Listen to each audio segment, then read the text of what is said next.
Sala TUSP, o podcast do teatro da Universidade de São Paulo. Uma sala virtual onde a gente conta histórias da história do teatro.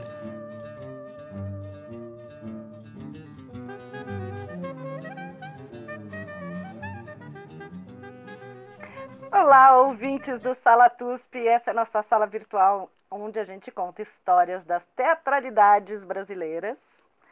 Eu sou Maria Tendlau, estou em São Paulo, conectada com o Bauru, Chico Pérez. Olá, ouvintes. Olá, Maria. Hoje nós vamos falar de uma artista muito importante que fez parte da minha formação no teatro. Eu estou muito ansioso para ouvir essa conversa de hoje. A gente está conectado com São Paulo, com a Nina Rotinski, que é pesquisadora. Tudo bom, Nina? Tudo bom? Olá, boa noite, prazer estar aqui. Então, vou fazer aqui a apresentação como tradicionalmente eu faço, com as nomenclaturas e as passagens acadêmicas. Embora saibamos que não é só esse conhecimento que nos interessa, estamos na Universidade de São Paulo. Portanto, é o mínimo que podemos fazer, apresentar direito o pesquisador que, na atual circunstância, é um sobrevivente, né? Bom, a Nina ela é doutoranda em artes cênicas pela ECA USP e ela fez o mestrado pela ECA USP também, com orientação do professor doutor Sérgio de Carvalho, com apoio da FAPESP. Ela fez a dissertação dela sobre a montagem do Calabar, dirigida pela pessoa que hoje nós vamos falar, que é Fernando Peixoto, simplesmente Fernando Peixoto. Na graduação ela recebeu uma menção honrosa no 19º Simpósio Internacional de Iniciação Científica da Universidade de São Paulo, é importante falar. E ela é atualmente professora de História das Artes Cênicas Brasileiras na ETEC de Artes. Bom, vamos lá. Quando a Maria Tendlau falou comigo para a gente fazer essa conversa, uma coisa que eu comentei, que acho que é bacana dizer aqui, é que muita gente boa, viva, artista, atuante, trabalhou com Fernando Peixoto. E eu sou um pouco jovem para isso, infelizmente perdi esse bonde, então eu não pude trabalhar com o Fernando Peixoto. Eu faço esse comentário porque talvez alguém que escute a gente tenha trabalhado com ele. E, na verdade, isso é uma das coisas que eu tento na minha pesquisa valorizar. Eu e o LITS, né, o grupo de estudos do qual faço parte, que é orientado pelo Sérgio. A gente tenta bastante valorizar as memórias de quem viveu os processos, né? Até porque é tudo bem recente, então acho que esse é um dos privilégios de estudar o Fernando Peixoto, que as coisas que ele pensou, escreveu e principalmente o que ele fez em teatro nos dizem muito respeito. Acho que, para começar, é legal comentar disso, assim. Não, é que realmente nós conversamos a respeito disso e que a gente entendeu, eu e o Chico também, que a gente não gostaria de fazer um único programa sobre o Fernando Peixoto, é muito difícil, porque são muitas facetas dele como artista, e a gente tinha duas opções, ou fazer um podcast meio irmão do podcast do Flávio Império, que é assim, a testemunha ocular da história, estava em todos os lugares durante todos os acontecimentos bombásticos, numa síntese como o que o Humberto Pio fez, mas ele fez porque ele tem uma capacidade quase enciclopédica, né? O Fernando Peixoto é a mesma história, então acho que um programa só não será suficiente. Então eu falei, para começar, vamos aqui petiscar junto com a Nina, que tem uma característica da pesquisa que eu acho importantíssima, que foi o acesso aos arquivos do Fernando Peixoto, com descobertas absolutamente inéditas de publicizar o que tinha lá no arquivo. É isso, Nina? Sim, isso foi muito, muito importante, muito bacana para minha pesquisa. Fico muito grata à Ana de Holanda e à Ana Saramago, que me fizeram a ponte para eu poder fazer essa pesquisa lá. E tem uma história afetiva desse mestrado que ele começa quando eu conversei com o Mário Mazetti. Até comentei com a Maria Tendlau que também tem histórias afetivas com ele, assim. Antes de entrar no mestrado, eu nem sabia se eu ia passar na prova, eu nem tinha certeza se era Calabar mesmo que eu ia estudar, mas o Mário Mazetti tinha feito uma fala num teatro que à época eu também trabalhava, que era o Teatro de Revista, a Companhia da Revista, e aí eu falei, de repente eu consigo já entrevistar ele, né, trocar uma ideia. E aí o Mário Mazetti contou memórias incríveis sobre a encenação censurada do Calabar, e ele que me deu essa pista. Ele falou, olha, tem um documento que eu adoraria ver de novo, adoraria escutar, que são as fitas de áudio que a gente gravou, o Mário e o Fernando Peixoto, logo após a censura da peça. E aí que ele me deu o contato da Ana de Holanda, da Ana Saramago, cheguei nesse arquivo incrível da Funarte. E tem uma característica que eu escutei vocês comentando disso em outros episódios também, né? Que tem uma dificuldade de cuidado com os acervos históricos do teatro brasileiro. Isso é uma batalha que a gente tem que travar, né? Não se valoriza nem o teatro, nem a história brasileira, quanto menos os dois juntos. Então é um arquivo que infelizmente não está catalogado, mas ele está bem cuidado na Funarte do Rio de Janeiro, está tudo em caixa. E aí o incrível do Fernando Peixoto ele era um artista incrível e um intelectual incrível. Então a sensação que eu tive quando eu fui no arquivo é que ele teve um cuidado de preservar a memória do trabalho dele, justamente para que pesquisadores mais jovens pudessem acessar e que essa história não morresse. Porque é isso, ele acho que tinha consciência de que o trabalho dele estava atrelado a processos muito importantes do nosso teatro. Então, estava contando até para Maria, antes de começar a entrevista, que uma das coisas, eu ia abrindo as caixas, porque não está catalogado, mas de repente eu abro uma caixa e lá tem várias pastinhas organizadas, uma do ladinho da outra, tipo aqueles fichários, assim, antigos. E aí, quando você começa a abrir, cada uma dessas pastinhas era o registro de uma das encenações que o Fernando Peixoto dirigiu. E aí lá tinha cadernos de direção, versões da dramaturgia, mais de uma versão da dramaturgia, tudo que saiu na imprensa sobre a montagem, críticas que depois eu não achava na internet, porque a gente às vezes confia demais na internet, né? Eu não conseguia achar na internet exatamente quando foi publicado, mas estava lá um recorte do jornal. Então, realmente materiais incríveis, além dessa fita que o Mário Mazetti me deu a letra que eu encontraria lá. Então, acho que esse arquivo foi muito importante, assim como foi muito importante realmente as entrevistas, poder escutar pessoas que trabalharam com o Fernando Peixoto. Por isso que eu sempre faço essa ressalva assim de, gente, desculpem, eu não trabalhei com ele, deve ter sido incrível. Eu também não trabalhei com ele, mas o conheci, convivi um pouco, muito, muito carinho. E, na verdade, eu acho engraçado porque o Fernando, ele teve uma capacidade de distribuir conhecimento que é incrível. Eu, como uma pessoa da área da pedagogia, do teatro, fico impressionada. Primeiro, para mim, ele era o Fernando Peixoto, o cara que trouxe o Brecht para mim. Assim. Eu comecei a ler Brecht nas traduções dele, assim. Então, para mim, era um mito. E aí, ao mesmo tempo, trazendo traduções de autores desconhecidos, foi a pessoa quem trouxe o Weckwerth para cá. Assim, o conhecimento do Manfred Weckwerth, que era do Berliner, e foi parceiro do Brecht, coisas... o Bentley, que ele conheceu nos Estados Unidos. Então, ele circulava com conhecimento e polinizava as coisas. Isso é muito bacana. Eu achei muito bonita essa imagem de que ele polinizava. E realmente, acho que esse é um dos papéis muito fundamentais dele, esse de, ao mesmo tempo, trazer o conhecimento do Brecht para o Brasil e pensar qual é o sentido de estudar Brecht no Brasil, o sentido prático, o sentido no teatro, né?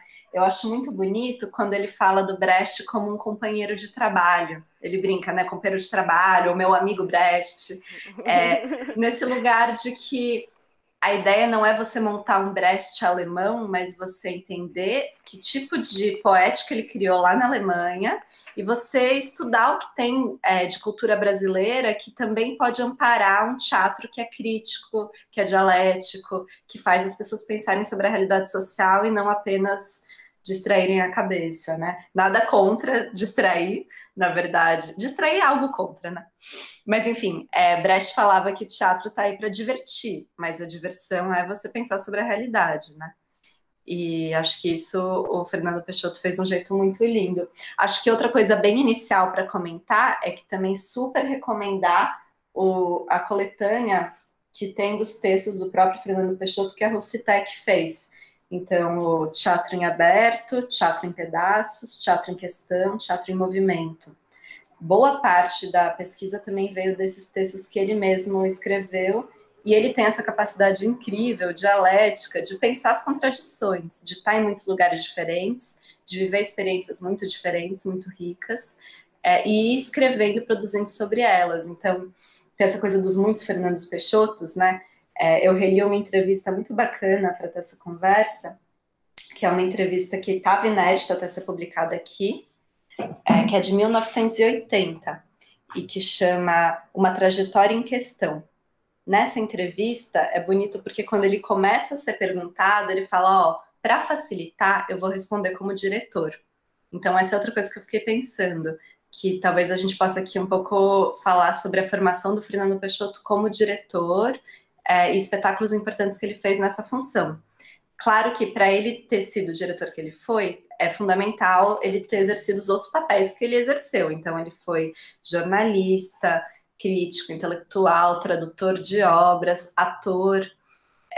Ele trabalhou na Funarte, ele teve um papel importante em desenvolver políticas públicas para a cultura brasileira.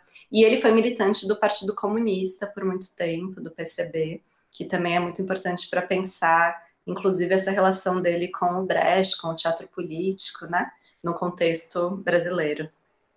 Então, Nina, eu já vou, assim, aproveitando que a gente está nesse ensejo de formação e de mestres, te perguntar sobre a relação dele com Rudyard Jacobi. Foi um grande mestre dele, que fala coisas muito, muito belas, acho que, do Fernando. Me conta um pouco como é que foi que eles se conheceram.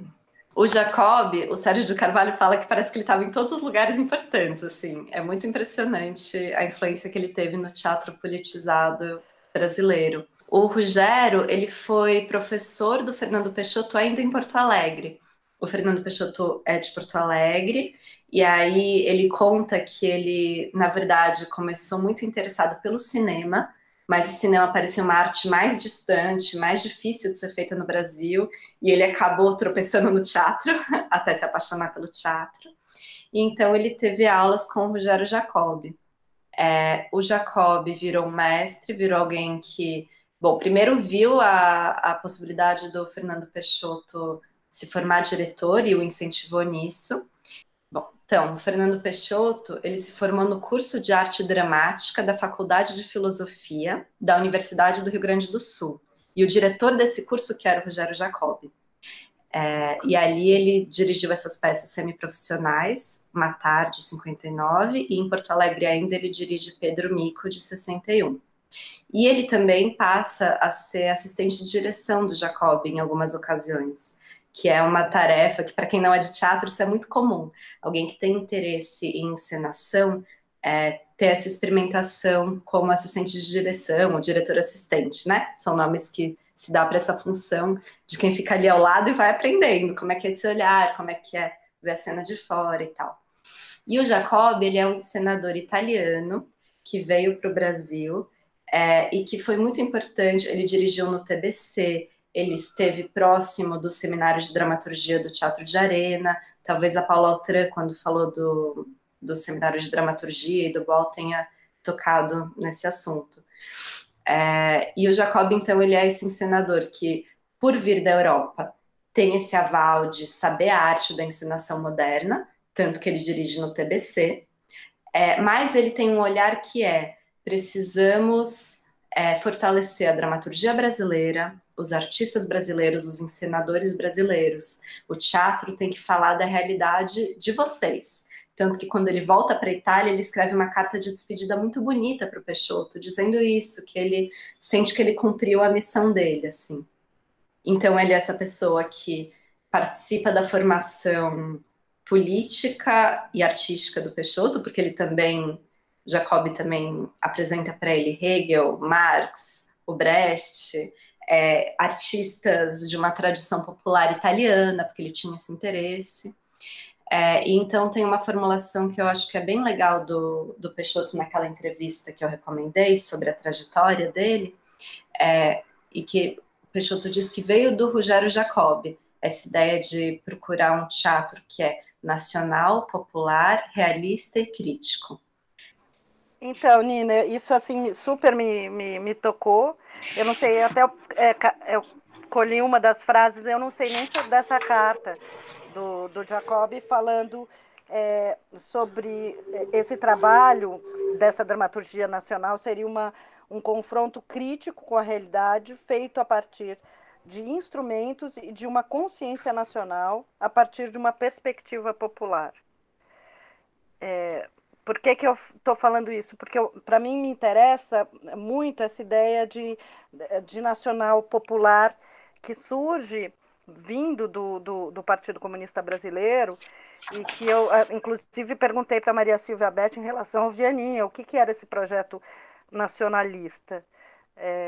Seria legal a gente retomar um pouco isso, e te explico por quê. Porque para mim, que já crescido na época da ditadura, nacionalismo para mim sempre tinha uma pecha muito institucional e um pouco estranha, né? Obrigatória.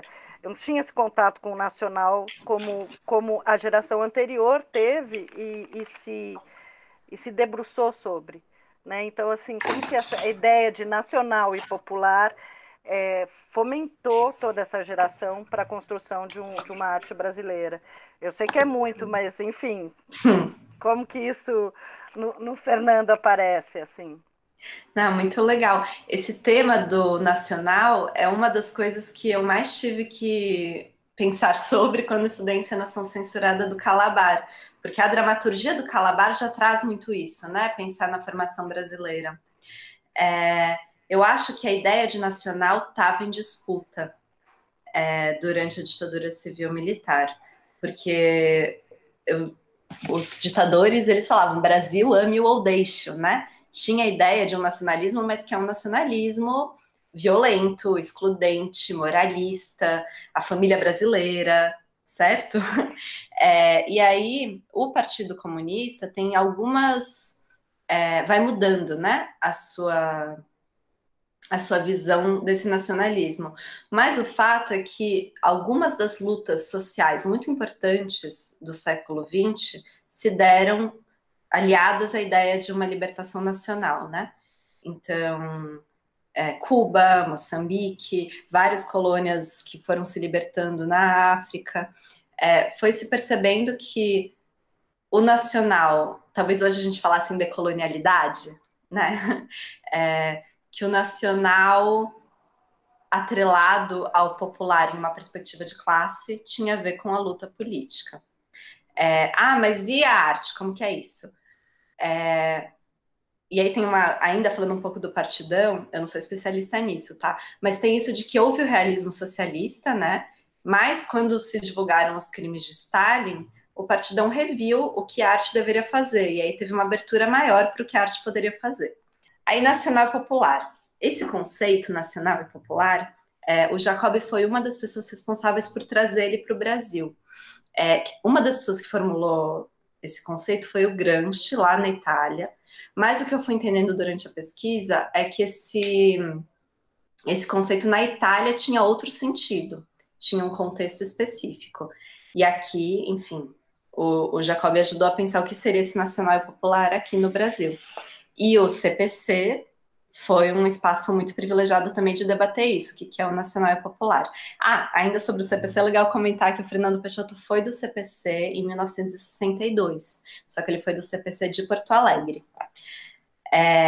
Nessa entrevista da trajetória em questão, quando ele fala de um teatro realista, crítico, nacional e popular, o Fernando Peixoto brinca que talvez ele devesse até separar esses termos, nacional e popular, tipo nacional, realista, crítico e popular. É uma brincadeira, mas é porque esse nacional e popular gerou muito debate, muitas incompreensões. E aí, quando ele fala de nacional, ele fala da afirmação de valores de libertação e emancipação política e econômica, e de uma libertação da dependência cultural. Por isso que eu fiquei pensando que hoje em dia talvez a gente falasse em decolonialidade. E quando ele fala em popular, ele fala, olha, popular, eu uso esse conceito em uma sociedade que é dividida em classes. Então, é uma classificação que é política e não estética. Estou falando disso porque às vezes a gente pensa popular e pensa de uma maneira de folclore, né? Algo que você não pode mexer, algo que é imutável. E não, o popular é algo que mexe. O Fernando Peixoto tem uma anedota quando ele estava lá em 1962 no CPC, ele conta que uma vez o pessoal estava fazendo uma intervenção teatral e crítica na praça, e aí ali do lado tinha um sanfoneiro. Eu gosto de sanfona, né? Mas tinha lá um sanfoneiro e todo mundo que passava só queria olhar para o sanfoneiro. E ninguém ligou para a cena que estava acontecendo. E diz que o Fernando Peixoto arrumou uma briga nesse dia, falou, a gente está fazendo tudo errado. Isso não quer dizer que o teatro só pode reproduzir dados culturais que já sejam muito tradicionais de um país, mas isso quer dizer que, poxa, o sanfoneiro tinha lá uma importância. Vamos fazer arte no Brasil? Vamos pensar no que tem o Brasil de muito potente que a gente possa trabalhar, né? Acho que meio por aí. Não sei se eu respondi. Não, maravilhoso. Essa discussão sobre os crimes de Stalin, quando eu li no seu trabalho, eu fiquei pensando realmente, fazia sentido ter que buscar uma nova linguagem, né, que fosse própria. Acho outras mil circunstâncias, né, como você disse, das independências, enfim. Mas para mim sempre fica nesse obscuro. Eu acho que um tempo que a gente está vivendo em que esse tema volta a ser, né, que a gente está sendo expropriado da nossa bandeira, é muito, muito interessante ver essa discussão naquela época e de que forma ela foi interrompida. Tem uma outra discussão que é muito interessante, e é interessante perceber essa figura do Fernando Peixoto, como várias outras pessoas, como o Flávio Império, muito também, que circula muito fluidamente entre o Arena e a Oficina, que a gente, na nossa formação, né, de categorizada, metódica, geralmente divide em caixinhas, né? Assim, Arena de um lado, Oficina do outro, como se tivesse riscado o chão e a briga estava na rua. E, na verdade, não era, né? Era todo um grupo de artistas que circulavam entre si. E aí o Fernando muito, né? Porque ele esteve na Oficina nas grandes montagens e esteve no Arena no momento da criação do método do Coringa. Eu fiquei curiosíssima com uma coisa que é o seguinte, que primeiro seria legal se a Nina contasse um pouco como é que começou um certo desentendimento da concepção política dentro do Oficina. Quer dizer, uma adesão que o Fernando não negava, que ele tinha apreço também à contracultura, mas que começou a criar um certo atrito entre os componentes da Oficina. Como é que é isso? Bem legal. Então, acho que é legal pensar que o Peixoto, tanto no Oficina quanto depois no Arena, ele tem uma perspectiva que ele vem para São Paulo buscando a profissionalização. Ele escreve um tanto sobre isso, que ele fez teatro no CPC e militou com o teatro e se apaixonou por isso, mas ele quis se profissionalizar. Estou comentando disso porque acho que parte das reflexões que ele vai fazendo, inclusive sobre a Oficina, tem a ver com essa escolha pela profissionalização por parte do Peixoto. Em um momento que a gente já chega lá, que é quando o Oficina, para tentar radicalizar nos costumes, na busca por outra vida, na busca por uma situação mais comunitária, ele inclusive pensa em abrir mão desse lugar de uma companhia profissional de teatro. Isso é um dos pontos desse racha, né? Mas então, para não confundir muito, né? Em 63, o Fernando Peixoto e a Itala Nandi se mudam para São Paulo e eles começam a trabalhar na Oficina. O Oficina, a Maria comentou dessa ideia que às vezes a gente tem de separar muito Arena e Oficina, né? Mas o Peixoto, num dos textos dele, faz uma coisa muito bonita, que é dizer, são dois lados da mesma moeda. Por quê? O Arena estava muito preocupado com a construção de uma dramaturgia brasileira. E o Oficina estava muito preocupado em encontrar um modo de interpretação, uma atuação brasileira. Então, de alguma maneira, e a encenação também. Então, de alguma maneira, são dois lados da mesma moeda. Outra coisa importante de dizer é que hoje em dia, quando a gente pensa teatro-oficina, a gente pensa no Oficina que existe hoje, e a gente pensa no Zé Celso. Acho maravilhoso que o Zé Celso está aí, digno de, nossa, homenagem, parabéns, ele está resistindo tantos anos, fazendo o teatro dele. Mas é legal lembrar que a Oficina já foi muitos, e que a Oficina esteve em disputa. O Zé Celso é um dos encenadores e um dos artistas importantes que esteve pela oficina, mas não é o único, né? E isso, inclusive, faz parte da riqueza do grupo. E, inclusive, faz com que o Fernando Peixoto homenageie também o grupo em muitas circunstâncias. Ele escreveu um livro inteiro só sobre o Teatro Oficina, ele escreve muitos artigos sobre a oficina. Mesmo quando ele racha, podemos comentar disso que acho lindo, ele racha homenageando numa encenação, que é o Dom Juan, o próprio Oficina. Mas então, quando ele chega na Oficina, ele passa pelo que ele chama de ciclo russo-soviético, que é esse momento em que eles montam dramaturgias russas, estudam com o Eugênio Kusnetz o método Stanislavski, então tem esse outro mestre que a Maria comentou, né? E é bonito que ele fala que o próprio Kusnetz estava ensinando, mas se perguntando. Então ele fala, com Kusnetz, contra Kusnetz, a gente estava estudando essa tal dessa atuação realista, o método Stanislavski e tal. E também um interesse cada vez maior pelo Brecht, especialmente depois do golpe de 64, porque já havia uma predisposição para a politização, mas que depois do golpe civil-militar ela fica mais intensa. E na Oficina, uma coisa que eu acho muito importante de comentar é que eles formaram um núcleo estável por muitos anos e eles faziam viagens de trabalho. Eles iam no Berliner, quando ela fala, né, que... Mas o Peixoto, ele faz essas viagens para o Berliner, ele traz o conhecimento do Manfred Weckwerth para o Brasil, entre outros. Ele também, nessas viagens, vai conhecendo outros encenadores muito importantes que o influenciam, acho que é legal comentar do Planchon.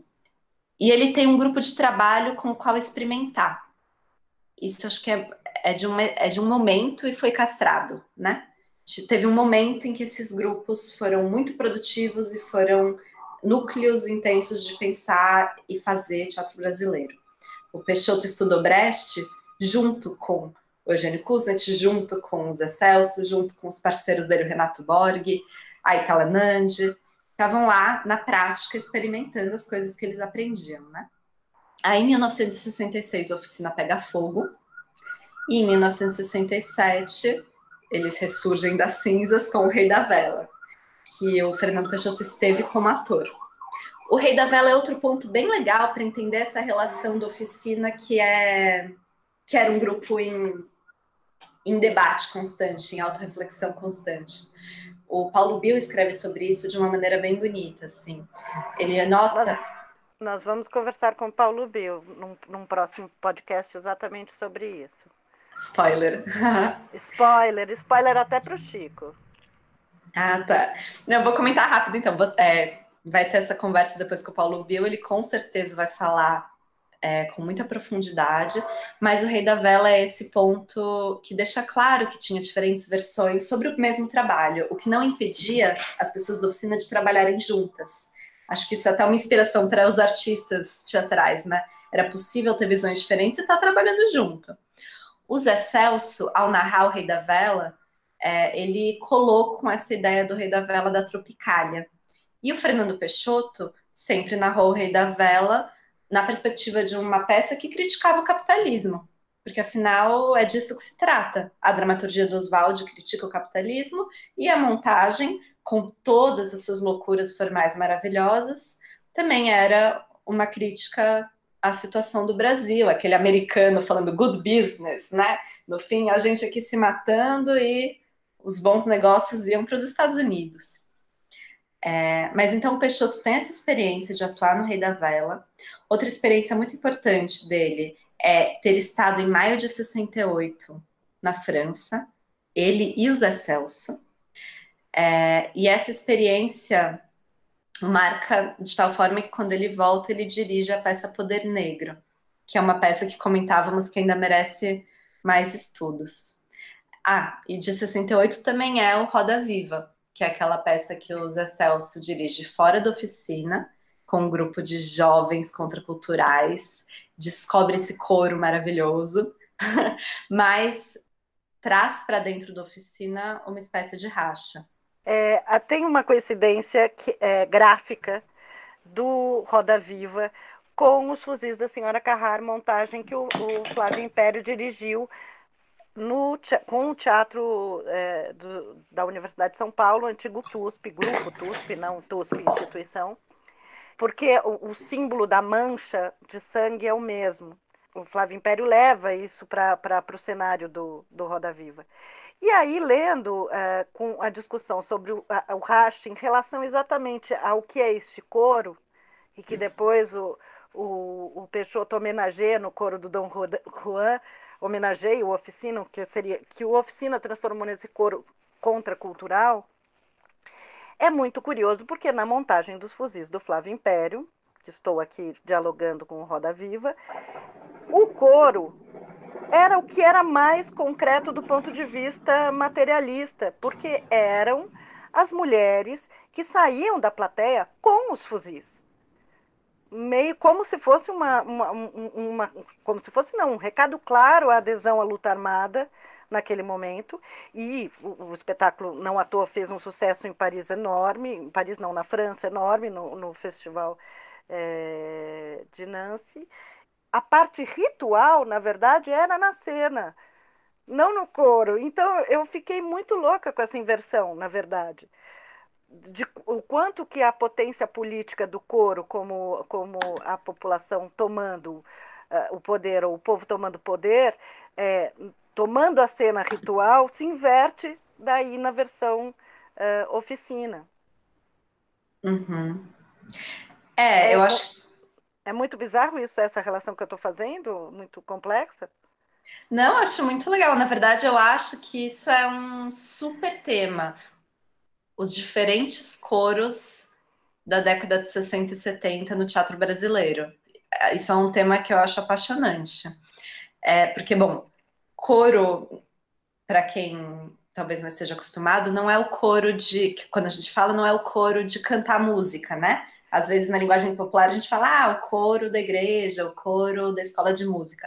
Coro em teatro é isso, é esse coletivo, né? Esse conjunto de cidadãos. É uma ideia lá do teatro grego, né? A coletividade em cena é muito poderosa para discutir a realidade social. E é isso que no Calabar achei muito apaixonante, e é por isso que essa trajetória do Peixoto no Oficina no Arena é tão importante. O Flávio Império, eu vi a exposição que o TUSP montou dos fuzis da senhora Carrara, os fuzis da Dona Teresa. A versão que eles traduziram o título, abrasileiraram a cultura popular nacional para os fuzis da Dona Teresa Carrara. Uhum. E também fiquei super intrigada, é louco porque é em 68 também, né? Sim. Então é esse ano em que muita coisa acontece. 68, que a gente está comentando aqui, tem o Roda Viva, tem Maio de 68, que Peixoto e Zé Celso testemunham, tem o Poder Negro, que é o Peixoto digerindo, o Marcuse digerindo aquela juventude nas ruas, e a aliança da juventude com os trabalhadores, e a revolta nessa peça. E tem A Vida de Galileu, no fim de 68, que é quando o Zé Celso coloca em cena juntos o coro do Roda Viva com os atores antigos da Oficina. O Flávio Império teve muita liberdade de experimentar dirigindo, né? E que quando ele estava como cenógrafo, figurinista no Roda Viva, ele foi muito determinante, mas a direção ainda era do Zé Celso. Estou pensando porque diretor também é essa figura que orienta os atores, né? Então, o Zé Celso, ao orientar os atores, que era um grupo de jovens, que chegaram para fazer um teste, era para selecionar, se eu não me engano, 4 atores, eles resolveram ficar com todos, e eles tiveram uma montagem muito rápida, Roda Viva, foram poucos dias de ensaio. O Zé Celso, ao orientar esses atores, foi para esse lado, que eu chamo de um coro contracultural, foi para esse lado de explodir o espaço do palco para a plateia, mas de colocar aqueles corpos e fazer o tal do teatro da agressão, que é outro debate muito forte, né? Mas o Flávio Império, o diretor, talvez privilegiou mais um coro que era essa população dizendo vamos pegar em armas e lutar. O que eu acho curioso, na verdade, é que assim, havia uma disputa na Oficina, havia uma disputa sobre o nacional, havia uma disputa sobre o coro. Sim. E aí, sim, eu acho que porque me deu muito sabor. Eu falei, gente, tem que estudar isso, os coros brasileiros. Isso porque eu sou brechtiana, eu sou meio obsessiva, né? Mas eu fiquei pensando, não que como uma negação, ou como ele não teve influência, eu fiquei pensando sobre essas narrativas criadas mesmo, como se enxergou aquilo. E como o Zé Celso é essa pessoa absolutamente profícua e viva e potente, a gente tem mais contato dessa história que ficou. E Os Fuzis, por exemplo, é uma peça que eu não tinha a menor noção e que foi uma das peças consideradas a melhor de 68, esse ano de 68. É um pouco para pensar essa ebulição e do surgimento de questões que às vezes elas se galvanizam de uma forma menor do que elas foram, menos potentes. Sim, acho que a exposição que vocês organizaram no TUSP sobre essa montagem foi muito maravilhosa, e o podcast também do Flávio Império, que eu escutei, achei muito bacana, né, ele comentando. Acho que outra coisa importante para pensar nos coros, estamos aqui pensando coros, bom, tem esse coro grego, tem esse coro que é um conjunto de cidadãos, o Zé Celso abraça muito forte esse coro do Roda Viva, mas antes do Roda Viva teve outros coros muito importantes, que foram os coros do Sistema Coringa, né? Então, em 1965, Arena Conta Zumbi, em 67, Tiradentes, e aí quando o Boal faz o Arena Conta Tiradentes, que ele sistematiza, né, escreve sobre o Sistema Coringa. Então, estou só retomando isso porque esse coro talvez fosse um coro que também que tivesse uma intenção de estar mais próxima dos coros brechtianos, e eu acho bonito quando o Boal formula o coro, que ele fala assim, que no Sistema Coringa, Arena Conta, já está no nome o épico, né? Arena Conta. E os atores vão contar essa história no que eles semelhantemente pensaram sobre ela. É de um coro que o Peixoto também experimentou como ator, porque ele circulou na América Latina e nos Estados Unidos, né? Em 1969 e 70, com as peças Arena Conta Zumbi e Arena Conta Bolívar. E é um outro coro muito importante e que é anterior ao Roda Viva. Isso não é para hierarquizar um melhor que o outro, mas para dizer, olha só, de muito importantes no teatro brasileiro, já tinham tido esses do Arena, teve essa descoberta do coro do Zé Celso no Roda Viva, que ele traz para dentro da oficina, porque o Fernando Peixoto escreve que o Roda Viva não teria sido montado na oficina naquela altura. Muitas vezes as pessoas confundem, e realmente a oficina naquele momento ainda estava muito interessado, por exemplo, no Brecht, tanto que eles montam a vida de Galileu, né? Em 68. O Fernando Peixoto escreve que não era a preferência do Zé Celso montar aquela peça, mas o Peixoto foi um dos defensores, precisamos montar essa peça no Brasil nesse momento. E aí tem aquela famosa cena do carnaval, que aquele coro contracultural vai invadindo e vai tomando um espaço maior do que tinha antes, né? Mas, mesmo assim, o Peixoto então, participa dessa montagem, participa da montagem de 1969, que é Na Selva das Cidades, que é uma montagem de um texto do Brecht, mas um Brecht jovem, um Brecht mais expressionista, e que é uma montagem muito ousada. Os atores, o relato é que os atores destruíam o teatro, né? Punham abaixo o teatro, brigavam, e de alguma maneira o Zé Celso conseguiu na direção colocar em cena as disputas do próprio oficina, né? Então o Peixoto também viveu esse Brecht. Então, de novo, essa ideia do Peixoto de Brecht como companheiro de trabalho. O Na Selva das Cidades, que ele participou como ator, tem essa coisa de, olha, era um Brecht pensado no contexto brasileiro, no contexto daquele grupo, porque o Peixoto se forma com essas grupalidades, convivendo intensamente, pesquisando junto com a oficina, com a Arena, e em seguida na trajetória dele lá no Teatro São Pedro também, né? E essa formação é muito importante para ele depois dirigir peças mais isoladas, como foi, por exemplo, Calabar, que foi uma produção que não era de um grupo, né? Era uma produção mesmo, uma grande produção. E o Calabar, Nina, tem uma outra questão, que é a questão do herói, né? Que também era um debate corrente, pelo menos no Arena. O Anatol fala muito sobre isso e é uma discussão, acho que bacana. Um pouco sobre isso, as fitas, como é que é? Esse livro do Anatol Rosenfeld, né, O Mito e o Herói no Moderno Teatro Brasileiro, ele foi bem importante para pensar sobre o Calabar, na dramaturgia e na encenação, as duas coisas. O Rosenfeld escreve textos sobre a questão do herói em debate com o Boal, né? O Augusto Boal, no Sistema Coringa, defende, ele fala... Porque, ó, retomando, Boal tá conversando com o Brecht, porque o Brecht, na vida de Galileu, tem essa passagem, né? Que ele fala, infeliz a terra que precisa de heróis. E o Boal responde, nós não somos uma terra feliz, então nós precisamos de heróis, precisamos de Tiradentes. Então ele monta essas peças revisando momentos da história brasileira, mas na verdade para falar sobre aquele momento que eles estavam da década de 60, após o golpe, querer defender a luta contra a ditadura civil-militar, a luta pelos direitos sociais, a luta contra a desigualdade, né?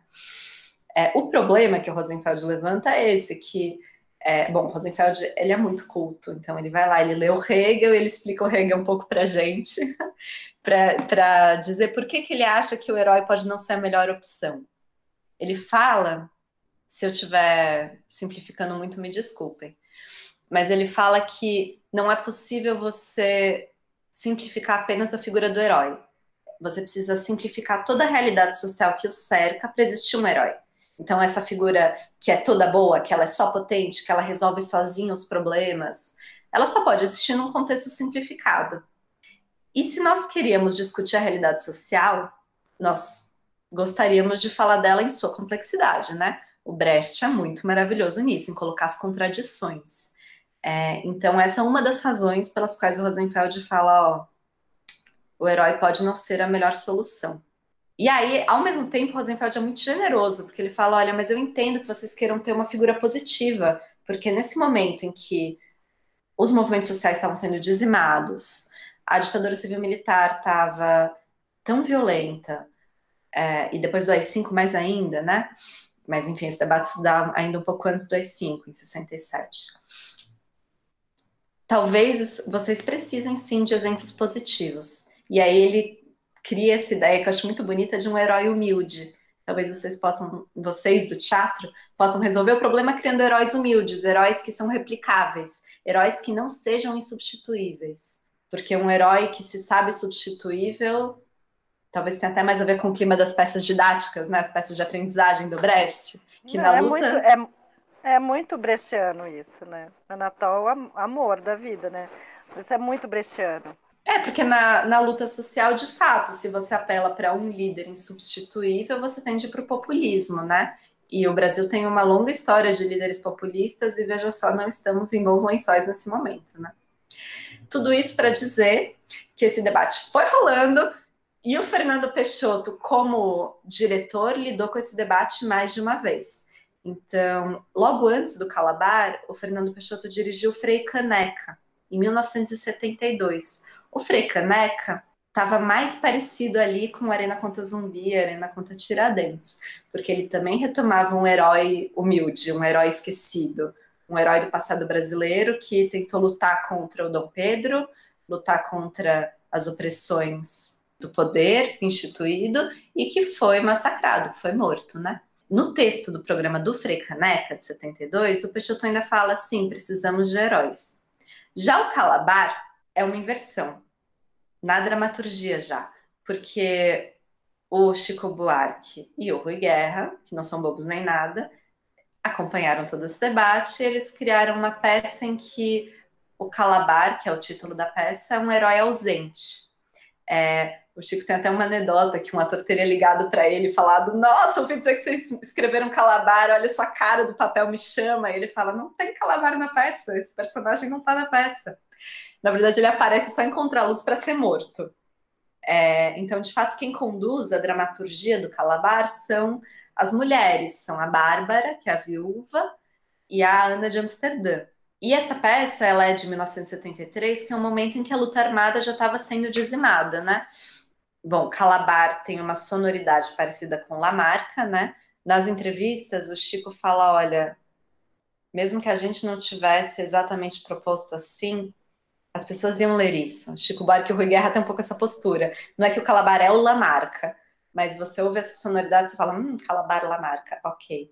Um herói que foi morto, e o que sobra pra gente é sangue numa bacia, tem essa cena, né, da Bárbara com sangue na bacia, pedaços de corpos. O Hélio Eschbauer, que é esse cenógrafo maravilhoso, colocou uns bonecos, uns pedaços de corpos pelo chão. Então era uma peça muito com um ambiente mortuário, assim. Não só nós não temos heróis, como a única pessoa que talvez fosse um herói tá morta, foi morta durante a peça.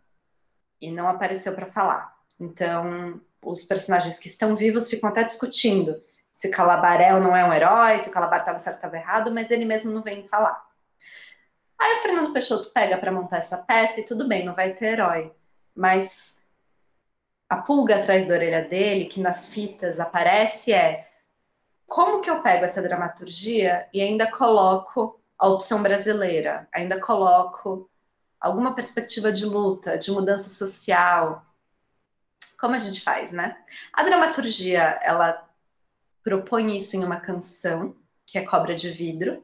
Calabar é uma peça em que as canções são muito importantes, como todas as peças escritas pelo Chico Buarque, né? E o Fernando Peixoto já tinha uma trajetória de dirigir várias peças em que a música era essencial. As últimas montagens todas dele, de 72, 73, tinham forte a presença da música. E o Fernando Peixoto também, um parênteses biográfico, mas ele também dirigiu várias óperas. E ele dirigiu shows. Ele tinha esse contato com a música muito presente. Mas o Chico Buarque compõe Cobra de Vidro, que é essa canção em que talvez desse para ter um vislumbre de luta. Mas é uma canção muito torta. Talvez valesse até dar pause e escutá-la, quem tiver a oportunidade de escutar ela. Porque é uma canção que descreve... Cobra de vidro é um tipo de lagarto que, quando você corta um pedaço, cresce de novo. Então, Cobra de Vidro fala disso. Tem esse metaforismo de que o Calabar seria como cobra de vidro. Pode cortar que ele renasce. Então, a luta pode cortar que ela renasce. Presta atenção, né? O refrão fala, presta atenção, a luta vai voltar, a gente se recupera. Não é tão fácil assim acabar com a luta. Mesmo assim, não é exatamente uma canção daquele estilo sempre de pé, né? Aquela canção exortativa de antes do AI-5, as canções do Zumbi, do Tiradentes. É uma canção mais complicada, de um momento histórico mais complicado, que era 73. E com toda essa complexidade, o Fernando Peixoto fala, vou apostar nesse coro. Aí chega o coro de novo. Que é um coro que o Chico Buarque já tinha apontado na dramaturgia. Isso é outra discussão que eu gosto bastante, assim. Na iniciação científica eu estudei o Roda Viva, versões dramaturgicas, também conversei com o Zé Celso, e uma das coisas que a gente foi sacando, que foi importante, o Sérgio de Carvalho também orientou, é que o Chico Buarque já tinha colocado um coro na dramaturgia. O Roda Viva não se basta no protagonista. O Roda Viva tem aquelas fãs histéricas, tem aqueles fiéis miseráveis, tem grupalidade. Ele até coloca em algumas rubricas a palavra povo. E aí, de novo, em Calabar, quando tem esse coro, às vezes esse coro se confunde com povo. E aí o Fernando Peixoto também, nos seus diários e nas fitas, fala, estava aqui decidindo o que fazer com o povo nessa cena. Então, só o fato de você misturar a palavra coro e a palavra povo reforça essa ideia de que o coro no Calabar, na perspectiva do Fernando Peixoto, iria representar uma categoria política, né? E uma categoria política que aos poucos se organiza. E isso foi outra grande revelação das fitas, né? O Fernando Peixoto elegeu Cobra de Vidro como o momento em que era possível colocar a imagem desse povo, desse coro, unido em luta, numa imagem de passeata. E a partir desse momento ele fala, então vamos voltar. Outros momentos anteriores da peça, a gente vai colocar esse povo também, mas a gente vai mostrar ele em crescente organização. E isso não estava na dramaturgia. Isso foi o Fernando Peixoto. Militante, artista, já tendo trabalhado com o Zé Celso, com o Boal, tendo estudado muito do Brecht, muito do Planchon, o Peixoto interviu dessa maneira.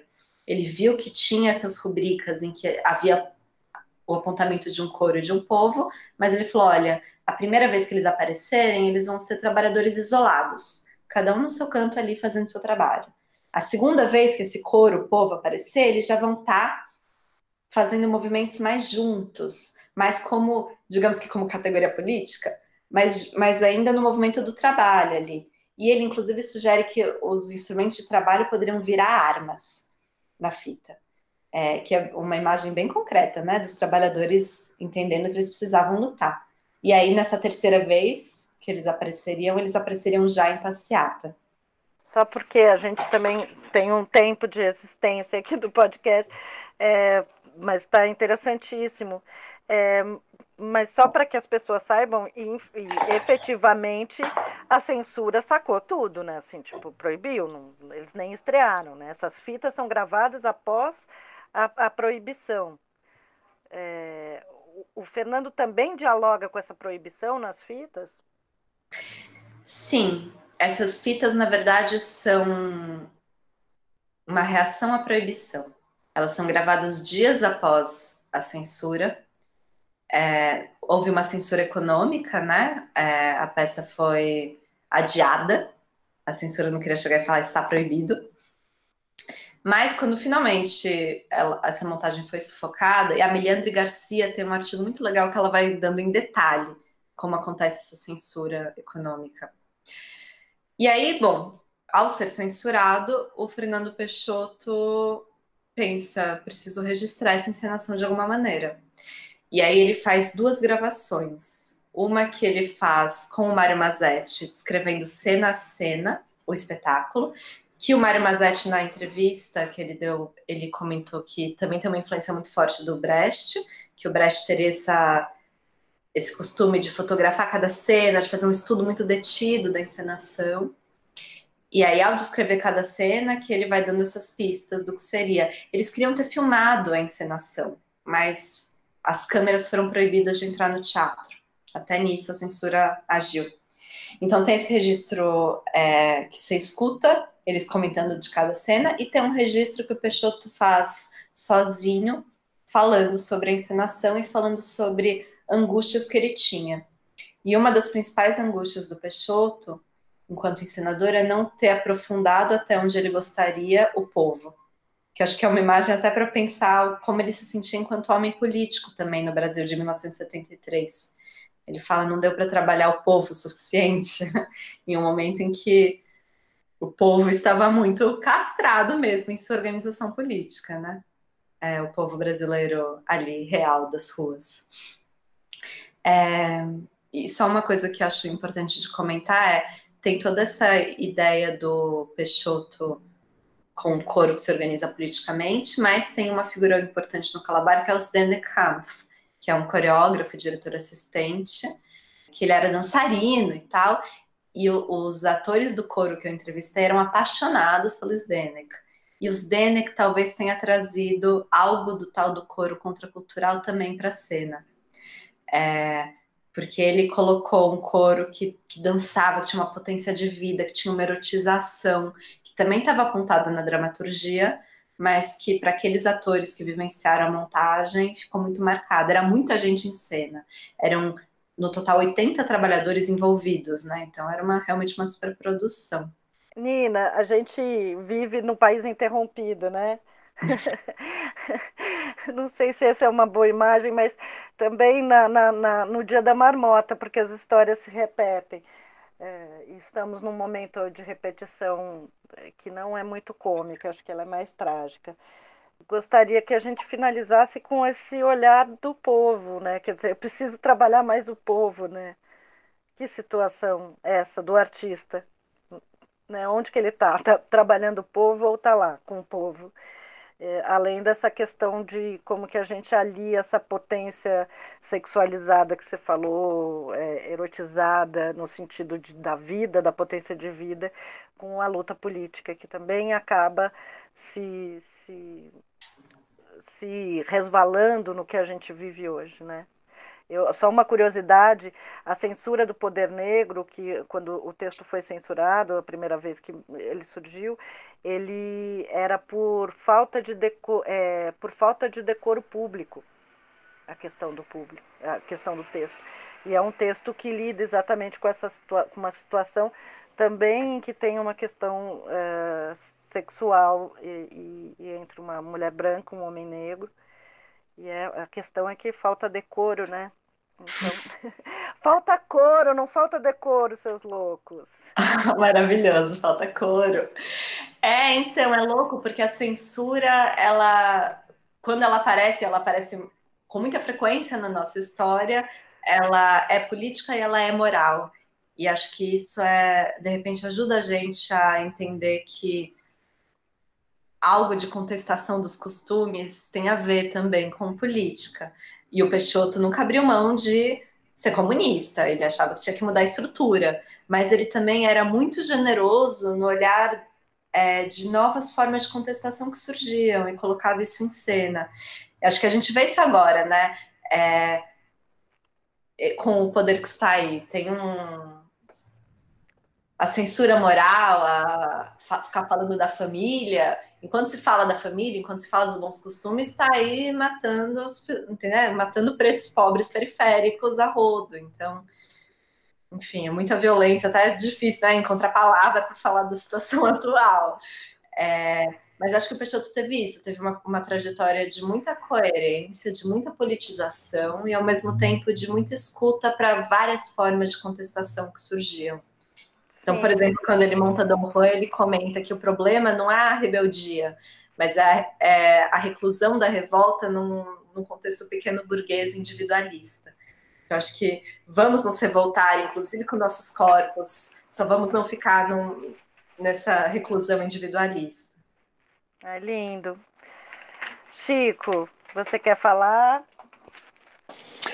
Eu só gostaria de salientar que este podcast, para mim, foi muito especial, porque você, Nina, e a Maria juntas, foi um podcast coletivo nesse caso, fizeram um apanhado de praticamente tudo que a gente falou nos últimos 19 podcasts que se passaram. Vocês puxaram desde a Paula Altran, lá no primeiro podcast, e vieram vindo, falaram da Silvia, falaram do teatro popular, e falaram da repressão, né? Falaram do Flávio Império, e chegaram aqui no Fernando Peixoto e no Calabar, que é mais atual do que a gente imagina, né? E aí vocês fazem um amarrado assim da história. Eu estou fascinado com o modo como vocês duas conseguiram concatenar todo esse conhecimento que a gente vem falando desde do primeiro podcast até agora e colocaram isso no resumo que eu não teria condições de fazer metade do que vocês fizeram.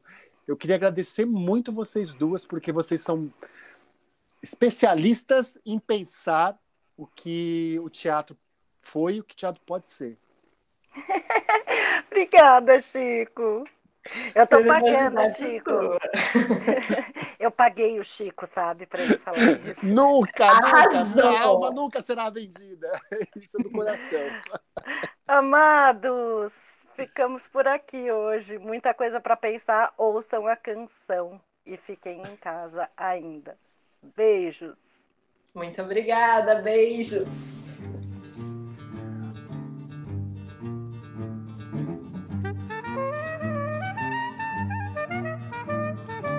Esse foi o Sala TUSP. Sala TUSP, o podcast do Teatro da Universidade de São Paulo.